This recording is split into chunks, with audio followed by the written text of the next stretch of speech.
Hello, welcome to Workplace Wake Up. I'm Jen Shaw. Every week, I spend about 15 minutes covering legal developments, introducing you to interesting guests, and providing some entertainment to start your workday. So, it's the holiday time. There are lots of things going on, regardless of what holidays you celebrate. But I was thinking, sort of along the same lines as the 12 days of Christmas, what are the 12 workplace wishes I have? And I got to tell you, I think these are wishes that most people have for the workplace. I want you to think about these from the perspective of both the employer and the employee. I would love for you to pick a couple of them to work on in the new year. Think about which of these 12 wishes sort of resonate with you and see what you can do to put together an action plan for 2023. All right, so in no particular order, number one, my first wish is be kind. We have done a podcast on this topic. We had a ton of great feedback on that. It does make a difference if you are kind. I have made mistakes in the workplace. I have raised my voice. I have expressed frustration. And you know what? It never ends well. Being kind is a critical part of being a good leader and doing the right thing in the workplace. So this goes for everybody, right? I don't care what your role is in the organization, be kind. Number two, take ownership. I want people to own what they do. If you make a mistake, admit you made a mistake. I don't know if you guys watch the Chrisleys. They're this crazy family I think they're from Tennessee, maybe. But the mom and dad just got indicted for tax fraud and all sorts of other things. And they were found guilty and they were sentenced on Monday. And the dad got 12 years and the mom got 7 years. And I think they both have like 16 months of probation. But here's what's fascinating to me. Both their lawyer, which is odd, and the U.S. attorney who prosecuted them said that the judge threw the book at them because they didn't take ownership of what they did. I guess they were like lying about loans and spending money that they didn't have and doing all sorts of things. So they're going to federal prison. And their sentences would have been a lot less, it sounds like, if they had just owned what happened. If they had just said, look, we made a huge mistake. We shouldn't have done this. This was wrong. We want to fix it. We want to make up for what we've done. We'll pay back all the money and we just don't want to have to go to prison, or we want to have to just serve as little time as possible. They had like a 16-year-old and a 10-year-old, right? And mom and dad are both going to go to jail. It's interesting. You got to own it. You got to own what you do, right? Number three, invest in your team. Be willing to take the time to talk to them, to collaborate with them, to guide them. If you're a leader in your organization, this is critical. It's an essential function of your job. And even if you're not a leader, you still have a team. The people around you are your team.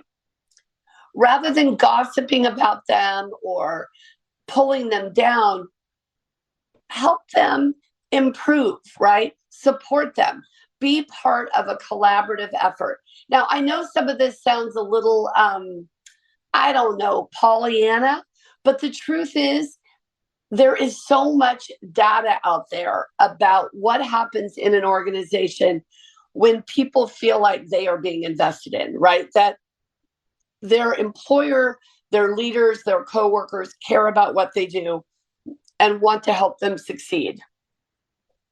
Number four, if you want someone to do something, tell them how you want it done, right? None of us have ESP, or at least mine isn't very good.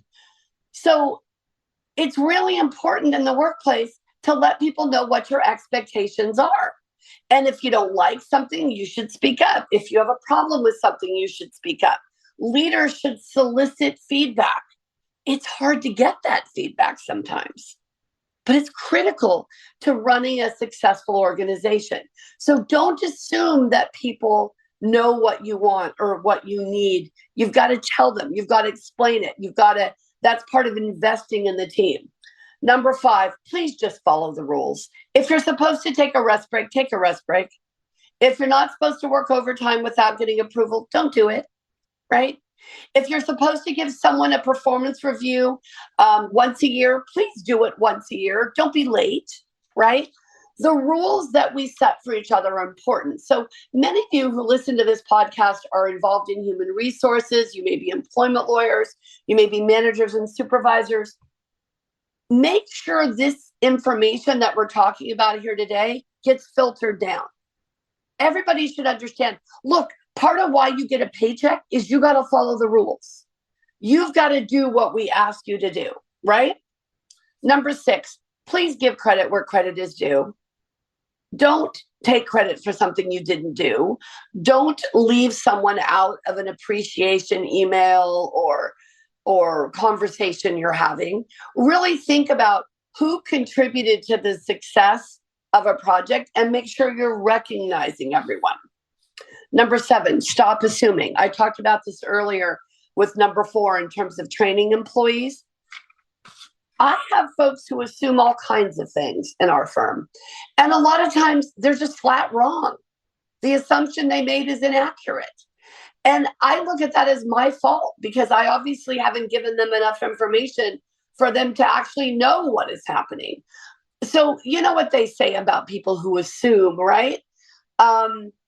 You really can muck things up when you make assumptions about things that you don't have enough information about. So rather than jumping to conclusions and making those assumptions about a policy or practice or procedure or something that's going on, rather than doing that, you know what? Just be sure that you know what you're supposed to be doing. If you need information, ask for it, right? But don't make assumptions. Don't judge the workplace by what you think is going on. Judge the workplace by what you actually know is happening, right? Okay, number 8, please mind your P's and Q's. I would not have a job if everybody did what they were supposed to do in terms of their conduct at work. And I'm always sort of blown away. Like, it's not that hard. You don't tell sexual jokes at work. You don't make fun of people's religious beliefs or heritage or ethnicity. You don't make fun of what somebody looks like. Like, this is all stuff we learned in kindergarten, right? Remember that book, Everything I Needed to Know I Learned in Kindergarten? If it's not nice, don't say it. If it's not yours, put it away. Definitely hold hands as you cross the street, right? I mean, these are basic concepts. So mind your P's and Q's, behave appropriately. Yes, that means even if you're teleworking.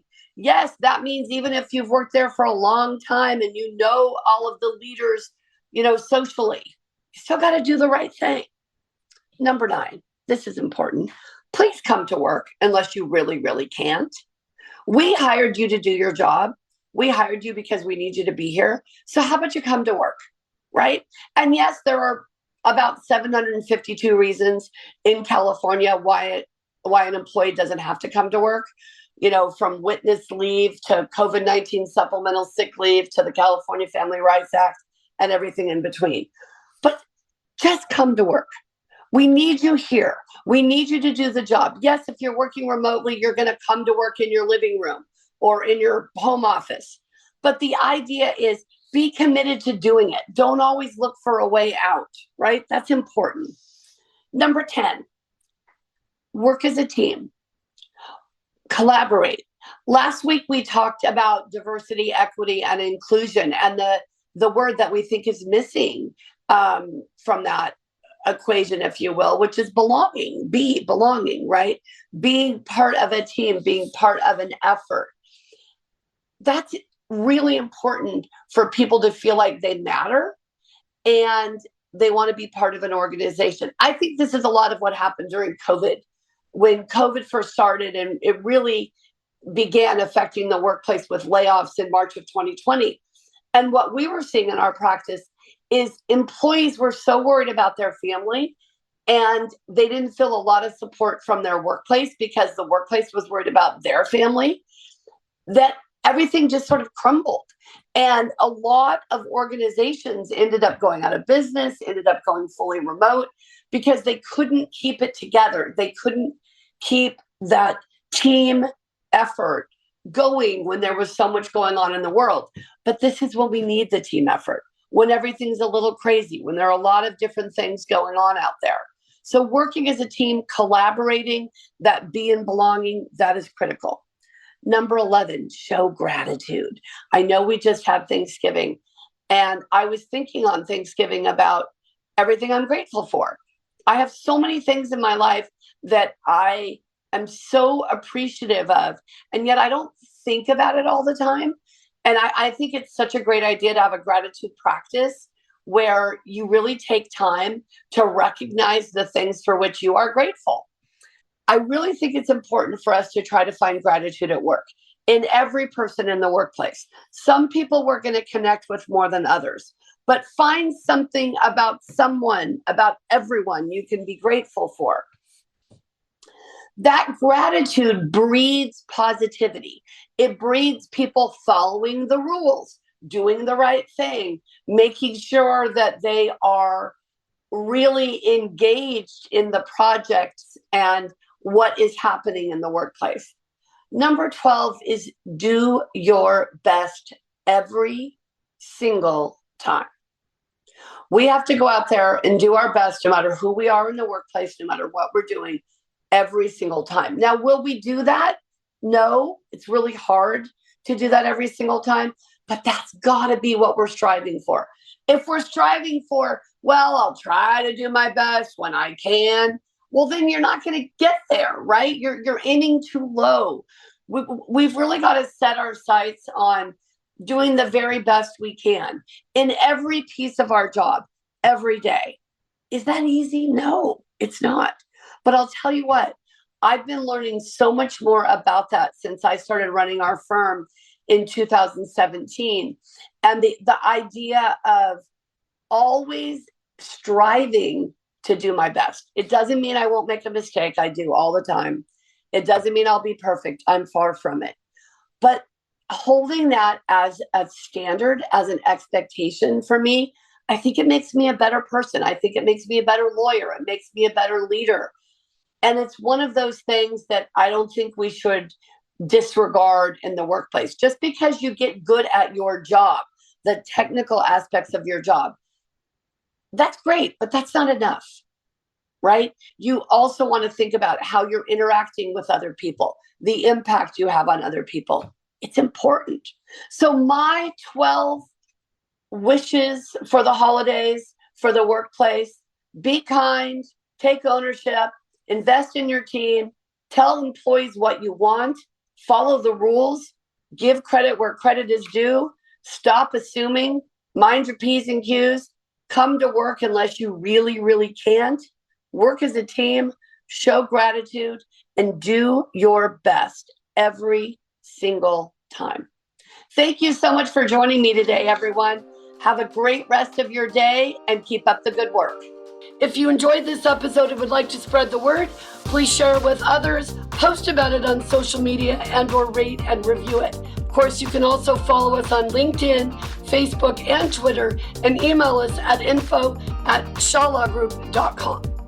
Workplace Wake Up, including its guests and hosts, do not provide legal advice in this podcast. Do not act upon any of the information discussed in this podcast without consulting a licensed attorney in your jurisdiction.